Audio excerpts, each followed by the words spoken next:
Tinatanong niya kung anong klase ng tao ako para mabigay niya sa akin yung magandang advice. Ano ba? Ano ba yung tinetext mo dyan? Hindi, ito yung tungkol sa, di ba kanina pinag-uusapan natin yung tungkol sa extra money natin, kung paano natin ito i-invest, di ba, para sa ating future.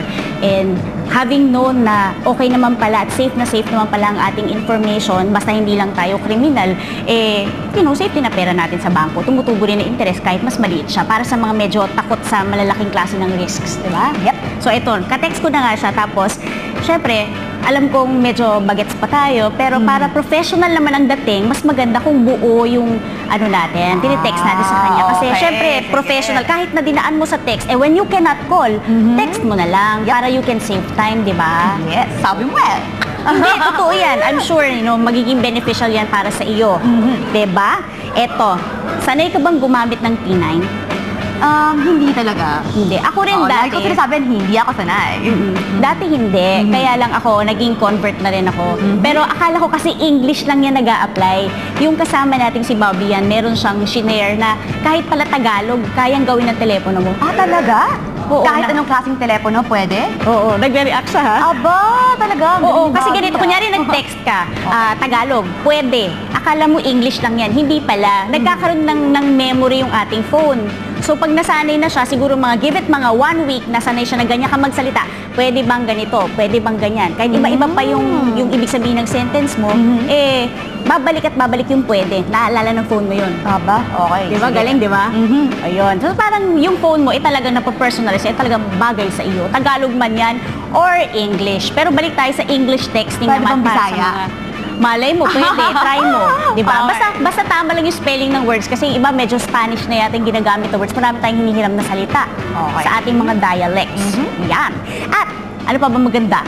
Balik tayo dun sa ating mga investments, no? Siyempre, you have to be medyo professional tsaka business yung terms natin. Para technically, hindi tayo magkakaroon ng problema kasi baka hindi natin maintindihan ng isa't isa. Di ba? Pag nagkukonsultahan tayo tungkol sa mga investments, di ba?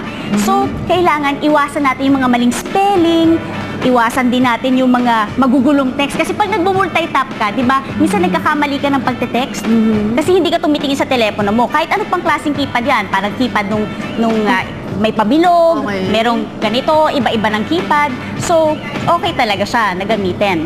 So, try natin, ha? Kahit na it's as simple as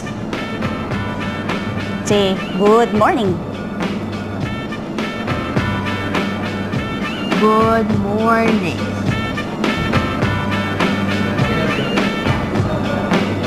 O yan, di ba? Okay.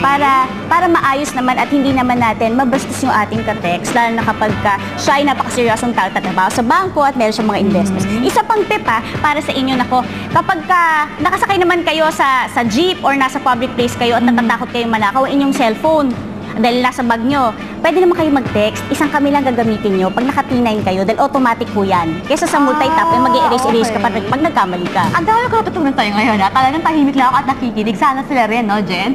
Ang ating mga viewers na talagang hindi ganun ko familiar with T9, ayan, ang daming tips from Jen. Hindi, tinuro din lang sa akin yan. Yun. At saka syempre ngayon, kapag meron tayong emergency, importante matuto tayo mag-text talaga. At ngayon, buti na lang kasama nila Claude and Bobby, yung kinatawan ng kapulisan para bigyan tayo ng tips at saka yung explain sa atin kung ano ba ang role ng kapulisan kapag meron tayong natural disasters and calamities. Alright. Bobby and Claude, take it away!